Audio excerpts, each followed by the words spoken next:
Hello and welcome to Yerushalmi Berachos, Daf Pei Vav. There's a tremendous amount of Agadata here, as much of Masechus Berachos has, but these pages are very, very long, even in those without a print. And here's what we have: a couple of four ha'aras for today, Hashem, as of now.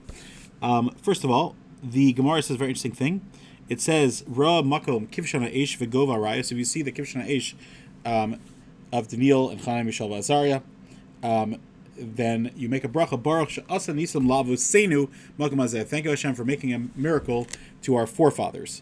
And many of the Rishonim in the Bavli and here as well in the Mefarshim talk about that the word, for example, that goes agra in the Bavli changes it. That it says, how could you say avosenu? We're not all descendants of Chanani, Mishael, Azariah necessarily. So he changes it to the word tzadikim.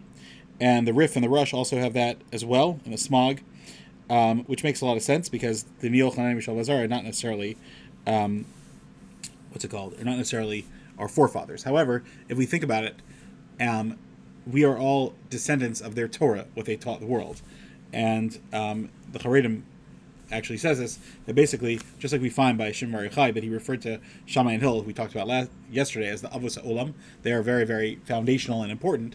So there's an element of their Avosenu, they are our forefathers, in not necessarily in a natural way, but as a Rebbe, they've taught us. And that's, therefore, that would consider them Avosenu. That Girsa still makes sense.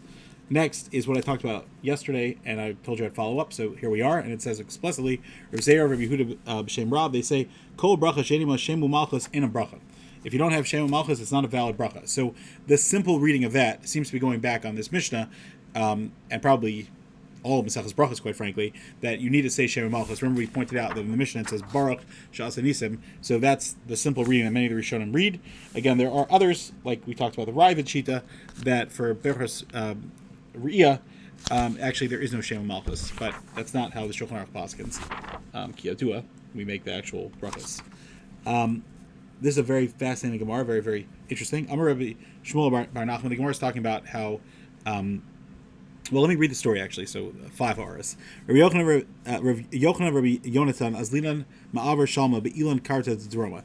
They went from their hometown in Tiberia, which I think we also talked about that earlier, about Havdalah, to make peace among quarreling factions that were in the cities of the south. Remember we talked about how they put these cities down, but they're still going to make peace. And Alam L'Chadatzar, they walked into one place, and they saw someone who was davening, and he said, Akel, Agadol, Agibor, Vanora, Avir, V'amitz, and they stopped him. This is a similar Gemara in Bavli, although it's different. There they said, did you finish? In the Bavli it says, did you finish all the praises, which is kind of sarcastic, but again, making that statement here, and here it says, you don't have permission to add to the matbea that Chazal made.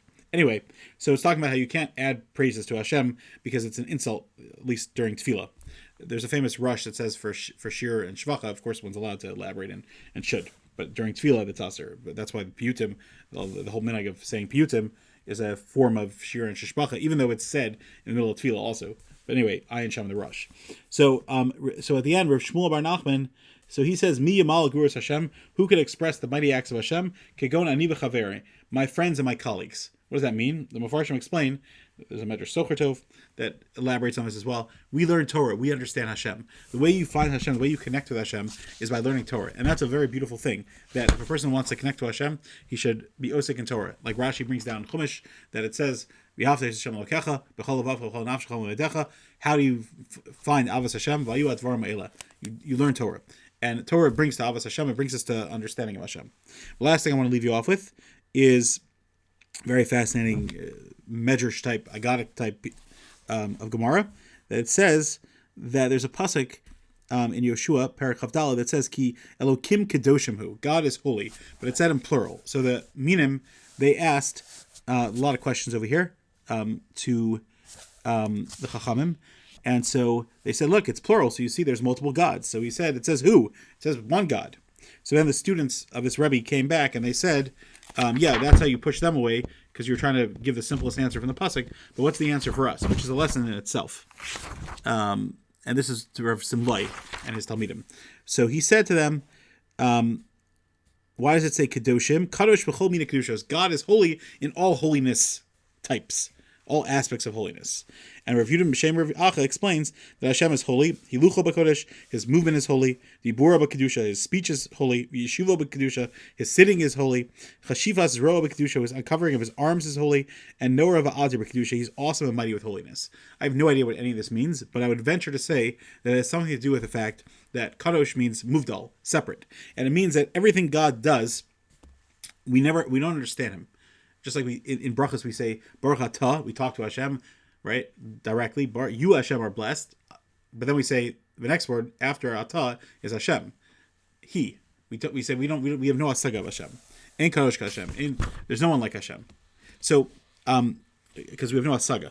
So what it means is that Hashem, sometimes we don't understand his dibur. It's muvdal from us. We don't understand his sitting. We don't understand his uncovering his arms, which could be his yad chazaka, or it could be his punishment, or it could be his actions, not necessarily punishments either. Nor v'adir b'kedusha, just he's intrinsically holy. That Hashem is separate from us, and we should always remember that he is infinitely greater and not understood by us. As much as we try to understand him, and we try to understand him more, and we say Mika Elokeinu, Mika Adonai, Mika Malkeinu, Mika Mosheinu, but like the Chavetz Chaim is famous for, it's only after you say Enka Elokeinu, Enka Adonai, Enka Malkeinu, Enka Mosheinu. The first introduction is we have no asaga whatsoever. Then afterwards we could probe and try to understand as deeply as we can. Have a great day.